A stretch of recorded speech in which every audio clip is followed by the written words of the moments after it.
ሰላም ጤና ይስጥልን ክቡራን ተመልካቾቻችንና አድማጮቻችን ዘውዱ መንግስቴ ነኝ ከዚህ ከአገረ እንግሊዝ። አሁን የዘውዱ ሾው አጫጭር ዜናዎችን አቀርብላችኋለሁ፣ አብራችሁን ቆዩ። በቅድሚያም ርዕሶቹን ነው። ፋኖ ታላቅ ድል ተጎናጸፈ። የምክትል ጠቅላይ ሚኒስትሩ የምርጫ ቅስቀሳ አነጋጋሪ ሆነ። ፋኖ ሰልፍም ሆነ ምርጫ እንዳይካሄድ አገደ። የመከላከያ ወታደራዊ ኦራል ተገለበጠ። የኦሮሞ ሰራዊት ደጋፊዎች ተፈቱ። በመከላከያ መኪና የተደረገው እገታ ከሸፈ። ሁሉም አሽከርካሪዎች እንዲሰለጥኑ መንግስት ትዕዛዝ ሰጠ። በቅድሚያ ለ1447ኛው የኢድ አልድሃ ወይም አረፋ በዓል እንኳን አደረሳችሁ እንላለን ለእስልምና እምነት ተከታዮች በሙሉ።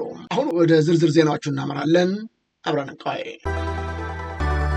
የአማራ ፋኖ ብሔራዊ ንቅናቄ አረፋ በዓልን አስመልክቶ መግለጫ ሰጠ።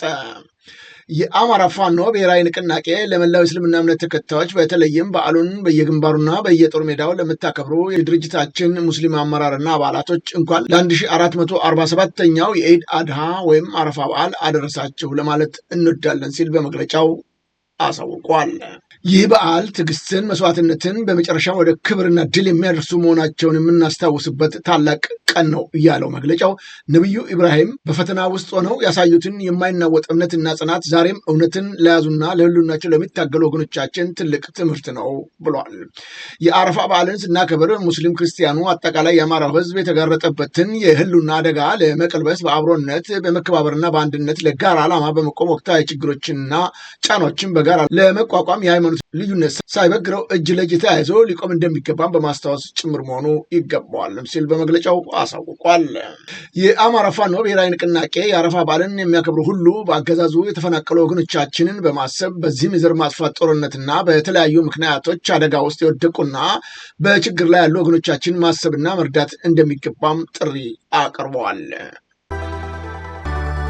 ፋኖ ሰልፍ ስብሰባን ከለከለ፣ አገደ። የአማራ ፋኖ ብሔራዊ ንቅናቄ ቴዎድሮስ ዕዝ 105ኛ ኮር 44ኛ ክፍለ ጦር ነው እግዱን የጣለው። ክፍለ ጦር በሚያስተዳድራቸው ሁሉም ቀጠና ላይ የሚደረግ የትኛውንም አይነት የብልጽግና ሰልፍ ስብሰባ የተከለከለ መሆኑን 44ኛ ክፍለ ጦር አስጠንቅቋል። አቅም የለሹ የብልጽግና መንግስት ህጋዊ ገዳይ ሆኖ ለመቆየት የውሸት ምርጫ አካሄዳለሁ እያለ በመሸገበት ከተማ ሁሉ ከየቤታቸው እድሜያቸው የገፋ ከየመስሪያ ቤቱ ወዳቸው የሰፋ ሰዎችን ከዚያም እየሰበሰበ ያልተለመደ አይነት የምርጫ ቅስቀሳ በግድ ድጋፍ ስጡኝ እያለ ሲለፈልፍም ሰንብቷል ብለዋል። እናም የአማራ ፋኖ ቴዎድሮስ ዕዝ 105ኛ ኮር 44ኛ ክፍለ ጦር ይህንን ስርዓት አልበኛ ገዳይ ቡድን የህፃን ልጅ ድርጊት በንቀትና በትዝብትም ሊከታተለው ቆይቷል እያለ ሲሆን አሁንም በግንቦት 4 ሊያካሂደው ያስበውን ምርጫ እንደማይሳካ በማመን የተነሳ ከገጠር እስከ ከተማ የድጋፍ ሰልፍ ጥሪ አዋጅ በማስነገር ማዕከላዊ ቦታ በመምረጥ ከግንቦት 20 እስከ 24 ድረስ በሰልፍ ላይ የሚገኝ ህዝብ ወደ አስገዳጅነት ያለው የምረጡኝ ውሳኔ መወሰኑንም ደርሰንበታል። ስለሆነም ሁሉም በ44ኛው ክፍለ ጦር ውስጥ የሚተዳደሩ የአራቱ ወረዳ ህዝቦችም ከግንቦት 20 2018 ጀምሮ እስከ ግንቦት 4 2018 ዓ.ም ድረስ አገዛዙ ያሰበውን አጥፊ አካሄድ ተባባሪ እንዳይሆኑ በማለት እንዲሁም የክፍለ ጦራችን በሚወስደው ወታደራዊ እርምጃ ሰለባ እንዳይሆኑ በማሰብ ከተጠቀሱት ቀን ጀምሮ አንደኛ ከሁሉም የገጠር ቀበሌዎች ወደ ወረዳ ከተሞች ማለትም ሰከላ፣ ተሊል፣ አዲስ ቅዳም፣ ኮሶበር እንዳትንቀሳቀሱ። ሁለተኛ አገዛዙ ሊያካሄድ ባሰባቸው ቦታዎች በሙሉ አለመገኘት፣ አስቀድሞ መሸሽ። ሶስተኛ በገጠር መንገዶች የምትሰሩ ተሽከርካሪዎች በሙሉ መንቀሳቀስ ፈጽሞ የተከለከለ ነው። ከላይ የተጠቀሱ ነጥቦች ተላልፎ የተገኘ የትኛውም አካል ለገዳዩ ስርዓት ተባባሪ ሆኖ ለታሪክ ተወቃሽ ከመሆን በላይ በወታደራዊ ክፍሉ በሚፈጽመው ወታደራዊ እርምጃ ምንም አይነት ኃላፊነት የማይወስድ መሆኑን የአማራ ፋኖ ብሔራዊ ንቅናቄ ቴዎድሮስ ዕዝ 105ኛ ኮር 44ኛው ክፍለ ጦር በጥብቅ ያስጠነቀቃል ሲል የአማራ ፋኖ ብሔራዊ ንቅናቄ ቴዎድሮስ ዕዝ 105ኛ ኮር መረጃውን ለዘውዱ ሾው ሚዲያ ልኮለታል። በአላማጣ ቤት ለቤት ትጥቅ ማስፈታት ወታደራዊ ዝግጅት መጀመሩ ተሰማ። በአላማጣ ከተማ የሚገኙ የህወሓት ሰራዊት አባላት ቤት ለቤት በመንቀሳቀስ የቀድሞ የጸጥታ አካላት ሚሊሻዎችና ታዋቂ ግለሰቦችን ትጥቅ ማስፈታት ስራ መጀመራቸውን የአካባቢው ነዋሪዎች በምሬት ገለጡ። እንደ ነዋሪዎቹ ገለጻ ታጣቂዎቹ በሌሊት ጭምር በመንቀሳቀስ መሳሪያ እየቀሙ ከመሆኑ በላይ አንዳንዶቹን በግዳጅ ለወታደራዊ ስልጠና እየወሰዱ ይገኛሉ ብለዋል ነዋሪዎቹ። የከተማ መንግስታዊ መዋቅር መፍረሱ የጠቆሙት ነዋሪዎቹ በአሁኑ ወቅት በአላማጣ ዙሪያ ከፍተኛ ወታደራዊ ስልጠና እንቅስቃሴ እየተደረገ በመሆኑ አካባቢው ዳግም ጦርነት ስጋት መጋረጡንም አሳውቀዋል። የደጃዝማች ተሰማ እርገጤ ክፍለ ጦር አባት አርበኞች የተቀናጀ ድል አስመዘገቡ። በሸዋ ጠቅላይ ግዛት ነው የአማራ ፋኖ ብሔራዊ ንቅናቄ አሳምነው እዝ መሐመድ ቢሆነኝ ኮር ስር የሚገኘው ደጃዝማች ተሰማ እርገጤ ክፍለ ጦር ከጀግኖቹ አባት አርበኞች ጋር በመቀናጀት በጠላት ላይ ታላቅ ድል ተቀዳጅተዋል ብለዋል። ስርዓቱ የጨረባ ምርጫውን በግዳጅ ለማስፈጸም በንጹሐን ላይ ጭፍጨፋ ለመፈጸም ከሸዋሮቢት በአጣዬ ከተሞች በጎዜ ተራራና ልዩ ዞኑ ተገን በማድረግ ወደ የለን ቀበሌ ያንቀሳቀሰው የቅጥረኛ ሰራዊት ላይ ነው በአናብስቶቹ ታጋዮቻችን መብረቃዊ የመልሶ ማጥቃት እርምጃ ተቀጥቶ ወደ መጣበት ተመልሷል ሲል ያሳወቀው ፋኖ ሁሉም አሽከርካሪዎች እንደገና እንዲሰለጥኑና እንዲመዘኑ ይደረጋል ሲል ሚኒስትሩ ገለጸ። የመንገድ ትራንስፖርት አደጋን ለመግታት አሽከርካሪዎች በዘመናዊ አሰራር ብቃታቸው እንደገና ሊመዘኑ እንደሆነ ነው የትራንስፖርትና ሎጂስቲክ ሚኒስቴር ያሳወቀው። ሚኒስትሩ አሁን በስራ ላይ ያሉ ሁሉም አሽከርካሪዎች እንደገና እንዲሰለጥኑ እንዲመዘኑ በማድረግ ብቃታቸው እንዲረጋገጥ የሚያስችል አጠቃላይ የሰነድ ዝግጅት ተጠናቋልም ብሏል። ይህ አዲስ አሰራር ከተለመደው አሰራር በተለየ መልኩ ሙሉ በሙሉ በቴክኖሎጂ የተደገፈ እንደሆነና የምንዘና ሂደቱ ከእጅ ንክኪ ወይም ጣልቃ ገብነት የጸዳ እንደሆነም አመልክቷል። አሽከርካሪዎች ፈተናውን ከመውሰዳቸው በፊት ቅድሚያ ስልጠና እንደሚወስዱና ከመጀመሪያው ምዝገባ ጀምሮ እስከ ስልጠናው ብሎም ምዘናው ሰርቲፊኬት ድረስ ያለው አጠቃላይ ሂደት በዘመናዊ ሲስተም እንደሚመራ ሚኒስትሩ አመልክቷል። ይህንን አሰራር ለመስራት ሚኒስትሩ ኤስዲኤስ ሴፍቲ ኤንድ ድራይቨር ስኬል ከተባለ ኃላፊነቱ የተወሰነ የግል ማህበር ጋር የስራ ውል ስምምነት መፈራረሙንም አሳውቋል። ሁሉም አሽከርካሪዎች አዲሱን የብቃት ምዘና በመውሰድ እና በተቀመጠው መስፈርት መሰረት ብቃታቸው በተጨባጭ በማረጋገጥ ብቻ እንዲያሽከርክሩ የሚያስገድድ ዘመናዊ ቁጥጥር ስር እንደሚዘረጋም ተናግሯል። በመከላከያ ታርጋ የታገዘ የእገታ ሙከራ በአዲስ አበባ ከሸፈ። ተጠርጣሪዎችም በቁጥጥር ስር መዋላቸው ተነግሯል። አዲስ አበባ ሸራተን ሆቴል አቅራቢያ የመከላከያ ሰራዊት ታርጋ በመጠቀም የእገታ ወንጀል ለመፈጸም የሞከሩ 3 ተጠርጣሪዎች ነው በትላንትናው ዕለት በቁጥጥር ስር መዋላቸው የተሰማው። ድርጊቱ የተገለጠው ተጠርጣሪዎቹ ሲንቀሳቀሱበት የነበረው ተሽከርካሪ በትራፊክ ፖሊሶች ተመዝኖ በቁጥጥር ስር በዋለበት ወቅት እንደሆነም ነው የታወቀው። ፖሊስ በተሽከርካሪው ላይ ባደረገው ድንገተኛ ፍተሻም ከመከላከያ ታርጋ በተጨማሪ 3 የተለያዩ ተለዋጭ መኪና ታርጋዎች ደብቀው ሲንቀሳቀሱ ማግኘቱ ታውቋል። ይህን ተከትለው መሰል ታላላቅ የመንግስት የጸጥታ ተቋማት ስምና መለያ በመጠቀም በዋና ከተማዋ እምብርት ላይ የሚፈጸመውን የውንብድና ተግባር በህብረተሰቡ ላይ ከፍተኛ ስጋት እየፈጠረ በመሆኑ የመከላከያ ሚኒስቴርና የሚመለከታቸው የጸጥታ አካላት ጉዳዩን በተመለከተ የሚሰጡት ማብራሪያ እየተጠበቀ መሆኑን ተገልጿል። ይህንን ከፍተኛ እና የሀገር ትልቅ ተቋም በእንደነዚህ አይነት የማጭበርበር ተግባሮች ላይ እየተፈጸሙ የሚገኘው የመከላከያ ኃይሉ ከጊዜ ወደ ጊዜ እየደከመና አሰራሩና አመራሩም ደካማ ሆኖ በመገኘቱ እንደሆነ ብዙዎቹም ተስማምተዋል። ይህ የመከላከያ መኪናን እያሽከረከሩ ለዘረፋ ለእገታ ሲንቀሳቀሱ የነበረውን ሂደት በተመለከተ በችግር ውስጥ ያለፈችው ወጣት እንዲህ ስትል ጉዳዩን ተናግረዋለች። መንገድ ይዘጉብናል፣ መንገድ ዘግተው ያቆማሉ። ከዛ በሮንግ ዌይ ሄድን ነው የምናመልጣቸው ሁላ በቃ የሆነ ሙቪ ነው ይመስላቸው ጌታ እና ከቦሌ ወደ ብሔራዊ ሄድን ነበረ። ከዛ መንገድ ላይ ክላክስ ማድረግ ጀመሩ። ሬድ ላይት ነው ምን ሆነ ነው ብለን ዝም አልን። ልክ አረንጓዴ ሲሆን ያው ወደ ፊት ስንሄድ ተከትለው መጡ። እዛኛ ወደ ራይት መታጠፍ ፈልገን ነበረ ምናምን ብለው በመስኮት ማባራት ጀመሩኛ።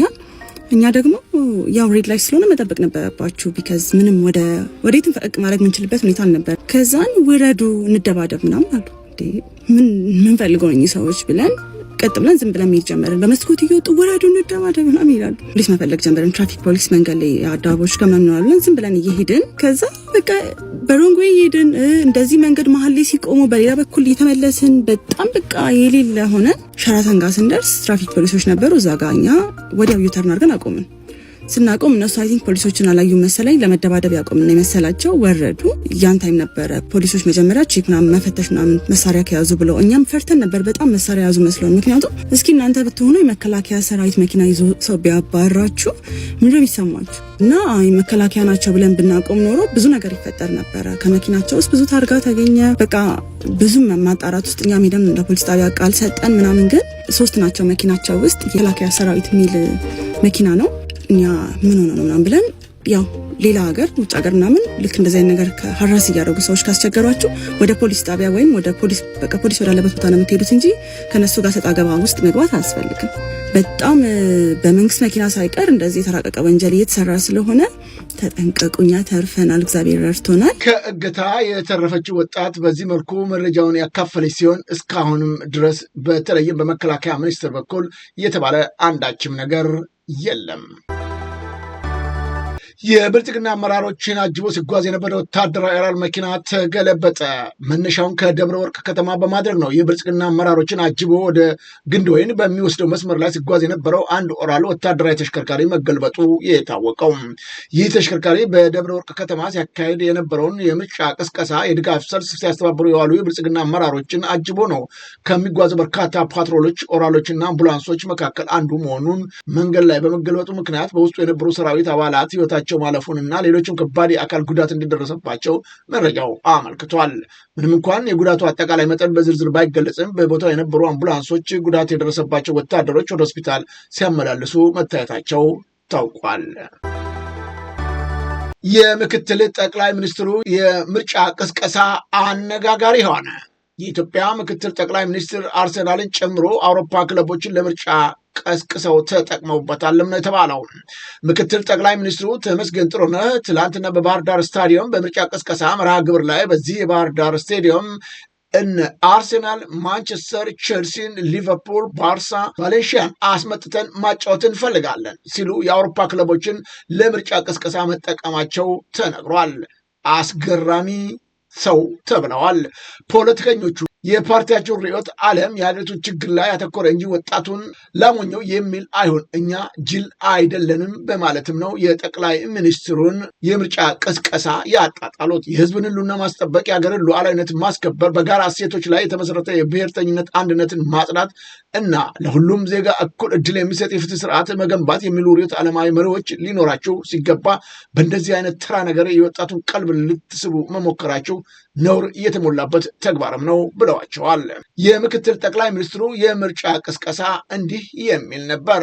መተረቻ ሆኖ የነበረው ይህ የተሰባሰብንበት የባህር ዳር ዓለም አቀፍ ስታዲየም ነገ ከነጎዲያ ፍላጎታችን አርሰናል፣ ማንቸስተር ዩናይትድ፣ ሊቨርፑል፣ ቼልሲ፣ ኒውካስትል፣ ባርሴሎና፣ ሪያል ማድሪድ፣ ቫሌንሺያ፣ ባየር ሙኒክ፣ ፓሪስ ሰን ጀርመን ሁሉም እዚህ እንዲያሳልፉ ነው። እነሱ በረዶ ሲሆንባቸው፣ እነሱ ፀሐይ ሲያሰድዳቸው እዚህ መጣው እንዲጫወቱ ነው ፍላጎታቸው። እንኳንም የሀገሪቱ ምክትል ጠቅላይ ሚኒስትር አይደለም የአንድ ገበሬ ማህበር ተራ አመራር እንዲህ አይነት የምርጫ ቅስቀሳ አይጠቀምም። ለመሆኑ ለሀገሪቱ የሚጠቅማት የአውሮፓ እግር ኳሶች ወደ ሀገራችን ማምጣት ወይስ የሀገሪቱን እድገት እጣ ፈንታ ላይ ሀሳብ ማቅረብ? ለመሆኑ አውሮፓኖቹ የሚጫወቱበት ሜዳ አጥተው ነው ወይ ወደ ኢትዮጵያስ የሚመጡት? እንዲህ አይነት የማይረባ ተራ አሉባልታ የሚናገሩ መሪዎች ከጠቅላይ ሚኒስትር አብይ አህመድ ጨምሮ ምክትላቸውም ሆነ ሌሎቹ የኢትዮጵያን ሕዝብ ንቀው የሚሰጧቸው መግለጫዎችና አስተያየቶች ሁሉ ሁልጊዜም የወረደና የኢትዮጵያን ሕዝብ የሚመጥን እንዳልሆነ በተደጋጋሚ ጊዜያቶች አይተናቸዋል። አሁንም ቢሆን ጊዜውና ወቅታችሁን ጠብቁ እንጂ እንደነዚህ አይነት የተናገራችኋቸውን ነገሮች ሁሉ ነገ በፍትህ አደባባይ ታስረዷቷላችሁም ሲሉ ወጣቶቹ ቁጣቸውን ገልጠዋል። የአረፋ በዓል በሰላም መጠናቀቁ ተገለጠ። በአዲስ አበባ ስታዲየም በተካሄደውም የሶላት ስነ ስርዓት የሃይማኖት አባቶችና የእምነቱ ተከታዮች፣ የውጭ ሀገር ዜጎች፣ የመንግስት የስራ ኃላፊዎች የተገኙ ሲሆን የሶላት ስነ ስርዓቱ እስከሚጠናቀቅም የትራፊክ መጨናነቅ እንዳያጋጥም ተብሎ ለተሽከርካሪዎች ዝግ የነበሩ መንገዶች መከፈታቸውን ነው የአዲስ አበባ ፖሊስ ዋና ጠቅላይ መምሪያ ያሳወቀው። የ1447ኛው የአረፋ በዓል በሳውዲ አረቢያ፣ በአዲስ አበባ፣ በጅማ፣ በድሬዳዋ፣ በመቀሌ፣ በባህር ዳር፣ በሐረር፣ በጅጅጋ፣ በሐዋሳ፣ በጋምቤላና በሌሎችም አካባቢዎች በታላቅ ሁኔታ መከበሩ ታውቋል። ይህ በእንዲህ እንዳለም የትግራይ የእስልምና ጉዳዮች ምክር ቤት የአክሱም አዲስ መጠሪያ እንደሚቃወመው ገለጠ። የትግራይ ክልል የእስልምና ጉዳዮች ከፍተኛ ምክር ቤት ነው አክሱም ከተማ ወቅታዊ ሁኔታ ላይ ያለውን አቋም የገለጸ ሲሆን ቅድስት ከተማ አክሱም የሚለው አዲስ የከተማው መጠሪያ ስንፍታዊ ባለመሆኑ እንደሚቃወመው ገልጧል። ምክር ቤቱ ይህንን የገለጸው ዛሬ በመቀሌ ከተማ በተከናወነው የኢድ ሶላት ስነስርዓት ላይ ነው። በአክሱም ከተማ ለተፈጠረው ችግር መፍትሄ እንዲገኝ በሰላማዊ መንገድ እንደሚታገል የጠቆመው ምክር ቤቱ በማህበራዊ ሚዲያ ላይ የተዛባና ትክክለኛ ያልሆነ መረጃ የሚያሰራጩ አካላት ስርዓት እንዲይዙም አሳስቧል። በሌላም በኩል በአሁኑ ወቅት በዩኔስኮ ጊዜያዊ ቅርስነት የተመዘገበው ታሪካዊ አልነጃሺ መስጊድም ያለውን ጥንታዊ ታሪክ ዳራ መነሻ በማድረግ በቋሚነት እንዲመዘገብና ሙሉ እውቅና እንዲሰጠው ምክር ቤቱ ጠይቋል። የኦሮሞ ነጻነት ግንባር ወይም ኦነግ የምርጫ ዘመቻ መጀመሩ ተገለጸ። ግንቦት 4 ቀን 2018 ዓ.ም ለሚካሄደው ጠቅላላ ምርጫ አስቻይ ጸጥታ ይዞታ አለባቸው በተባሉ አካባቢዎች ነው በአካል በመድረስ የምረጡኝ ቅስቀሳ ማድረጉን የኦሮሞ ነጻነት ግንባር ኦነግ የገለጸው። በምርጫ ሂደቱም በመገናኛ ብዙሃን በሌሎች የምርጫ ቅስቀሳዎች ላይ እንደሚሳተፍም ነው ያሳወቀው ኦነግ። አሁን ወደ ውጭ ዜናዎች እናመራለን። በኢራን የ34 ዓመቱ የቀድሞ የማርሻል አርት ሻምፒዮንና ዳኛ ጎላም ሬዛ ሃኒ በስቅላት መገደሉ ተነገረ። ግለሰቡ የተገደለው ለስለላ ተልዕኮ ከእስራኤል የደህንነት ተቋም ወይም ሞሳድ ጋር በሚስጥር ሲተባበር ነበር በሚል ክስ ነው። ሃኒ በሀገሪቱ ታዋቂ ስፖርተኛ የነበረ ቢሆንም ከእስራኤል ጋር በመገናኘት የኢራንን ብሔራዊ ደህንነት አደጋ ላይ ጥሏል በሚል በይፋ ተከሶ በዝግ ችሎት የሞት ፍርድ ተበይኖበት ነበር። የኢራን መንግስት የቅጣት እርምጃው ተግባራዊ ማድረጉን የገለጸ ሲሆን የሀገር ውስጥ እና ዓለም አቀፍ ዜና ማዕከላት ድርጊቱን በስፋት እየዘገቡትም ይገኛሉ።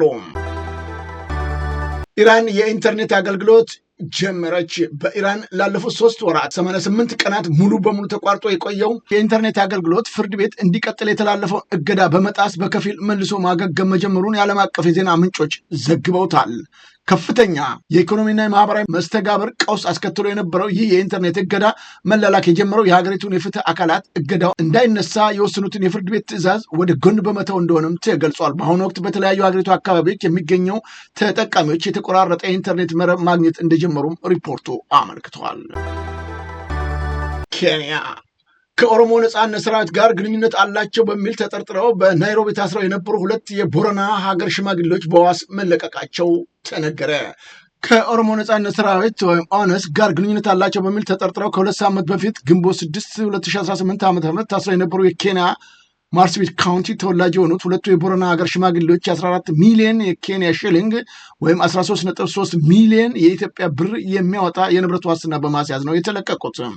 ወደ ናይሮቢ ተወስደው የነበሩት የቀድሞ የጎለሌ መንደር አስተዳዳሪ አቶ ደበሳ ደንቢና የሶሎሎ ነዋሪ የማህበረሰብ መሪ የሆኑት አቶ ጉራቻ ደበላ በትላንትናው ምሽት ላይ ነው ከስር መፈታታቸው ጠበቃቸው አቶ ቀና ጎልቻ የገለጹት። አይኤምኤፍ የብር ምንዛሬ ሙሉ በሙሉ በገበያ ላይ እንዲወሰን ድጎማዎች እንዲነሱ ጠየቀ። የዓለም አቀፍ የገንዘብ ድርጅት አይኤምኤፍ ልዑክ በኢትዮጵያ ኢኮኖሚ ማሻሻያ ፕሮግራም ላይ ያደረገውን 5ኛ ግምገማ በአዲስ አበባ አጠናቋል። ድርጅቱ የኢትዮጵያ መንግስት የብር የውጭ ምንዛሬ ተመን ሙሉ በሙሉ ለገበያ ፍላጎት አቅርቦት እንዲተመን፣ የመንግስት ቀጥተኛ ድጎማዎች በሂደት እንዲያስወግድ እና የሀገር ውስጥ ታክስ ስብሰባን በከፍተኛ ሁኔታ እንዲያሳድግ ጠይቋል። ይህ የአይኤምኤፍ ጥያቄ ተግባራዊ መሆን መጀመሩን ተከትሎ ውሳኔው በተራው ህዝብና በንግዱ ማህበረሰብ ላይ ፈጣንና ከፍተኛ ጫና እያሳደረ ይገኛል። የብር መግዛት አቅሙ መውረዱን፣ የዋጋ ንረት መናር እና የኑሮ ውድነት መባባስ ዋነኛ ማሳያዎችም ናቸው ተብለዋል። በተጨማሪም የመንግስት የታክስ ገቢ ለማሳደግ የጀመረው ጥብቅ ቁጥጥር መደበኛ የታክስ ህግ የማስከበር ሂደት ወደ አስገዳጅ የቀየረው ይመስላል ሲሉ የዘርፉ ባለሙያዎችም ስጋታቸውን ገልጠዋል። ክቡራን ተመልካቾቻችንና አድማጮቻችን ዜናዎቻችንን አበቃን። በቀጣይ ዝግጅቶቻችን እስከምንገናኝ የዘውዱ ሾው ሚዲያን ሼር፣ ላይክ እና ሰብስክራይብ በማድረግ ወዳጅ ቤተሰቦቻችን እንድትሆኑ ከወዲሁ በማክበር እንጋበዛለን። ከዜናዎቹ ጋር አብሬያቸው የነበርኩትን የዘውዱ መንግስት የነበርኩ። በቀጣይ ዝግጅታችን እስከምንገናኝ ሰላም ጤና ይስጥልኝ።